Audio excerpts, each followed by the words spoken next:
Samantala, tunghayan natin ang isa na namang kasong idinulog kay Atty. J.J. Atienza sa bisig ng batas.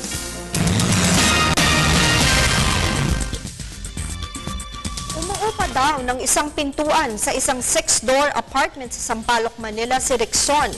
Nagulat na lamang daw siya nang malaman na ibinebenta ng kanilang landlord ang nasabing linya ng apartment. Alis na daw sila na nakabili nito.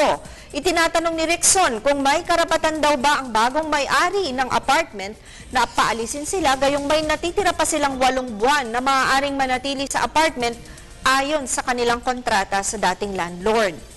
Rickson, kung ang renta ninyo sa apartment ay hindi lalagpas sa halagang 10,000 piso, kayo ay sumasailalim sa proteksyon ng Rent Control Act of 2009. Ayon sa batas na ito, ang bagong may-ari o nakabili ng apartment ay hindi basta maaaring magpaalis ng mga tenants nito at kinakailangang igalang ang kontrata kahit na hindi nakarehistro ang inyong kontrata sa Register of Deeds.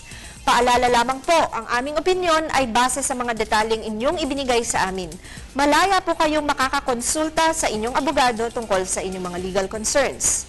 Salamat sa pagtitiwala sa Telebisyon ng Bayan. Mag-email po kayo sa ptv4newscenter@gmail.com. JJ Jimeno Atienza po, ang inyong bisig ng batas.